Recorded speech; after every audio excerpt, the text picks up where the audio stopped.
What if the hardest question in your marriage isn't whether you're hurting, but whether you're supposed to stay? And what if the answer isn't as simple as people make it sound? Welcome to the conversations where we are healing hearts, building lives, and rising higher.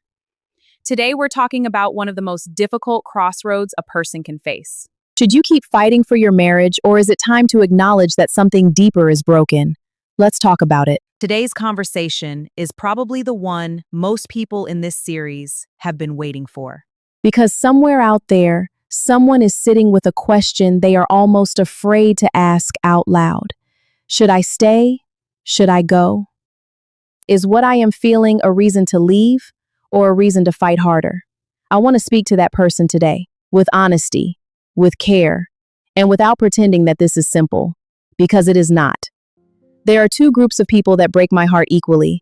The first, people who are staying far longer than they should, not because the marriage is salvageable, but because someone, perhaps the church, perhaps their family, perhaps their own fear, told them that leaving is the same as failing, so they endure, year after year, shrinking, disappearing, calling it faithfulness when it has become self-destruction.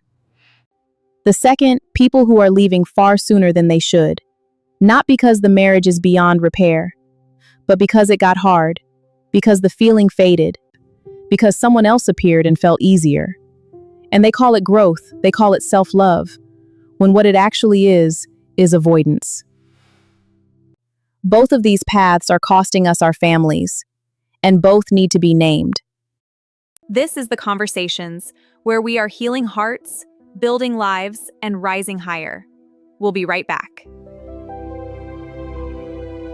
Welcome back to the conversations where we are healing hearts, building lives, and rising higher. So let me give you some honest markers today. When do you fight for your marriage? You fight when there is genuine love and genuine willingness on both sides.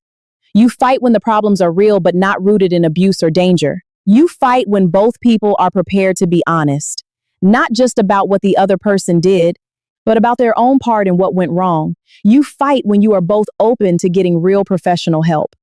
And you fight when the foundation, your shared faith, your values, your original commitment is still there. Even if everything built on top of it needs serious reconstruction. Malachi 2 verse 16 records God saying, "I hate divorce." But read that in its full context. God hates what divorce does, the fracturing, the pain, the generational wound. He is not condemning the person who had no safe choice.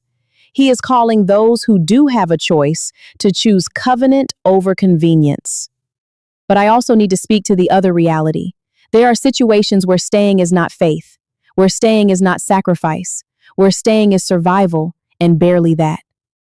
If your home has become a place of danger, physical, emotional, psychological, if you are being controlled, manipulated, diminished, abused, I want you to hear me clearly today. God does not require you to destroy yourself on the altar of a covenant that the other person has already broken with their behavior. In those cases, a separation is not weakness. It is wisdom. It is protection. It may even be the most responsible thing you can do for yourself and for your children. Now, about separation. A separation is not automatically a divorce. It can be a sacred pause, a breathing space to get honest, get help, and hear God without the noise of daily conflict drowning everything out. But here is what I have observed. Separation without structure becomes separation without return.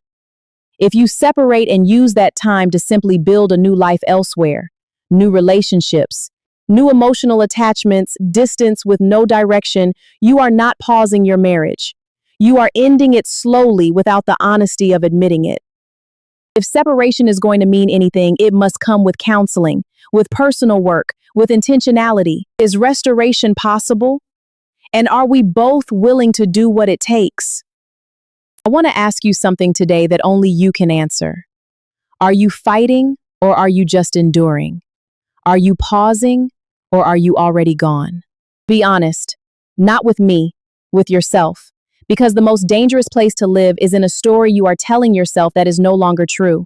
Whatever your answer is today, there is grace for the next honest step. Get the help that is available to you. Speak to a professional. Pray with intention and not just words. And make decisions from a place of clarity, not just pain. The family is worth fighting for. And so are you. If this conversation spoke to your heart, share it with someone who may be standing at that crossroads right now. And if you're new here, subscribe and join us every week for conversations that heal hearts, build lives, and help us rise higher together. I would love to hear your thoughts in the comments. Until next time, keep healing hearts, keep building lives, and keep rising higher. I am Christy, built to rise. You've been watching the Conversations with Christy, where we are healing hearts, building lives, and rising higher. Thank you for watching.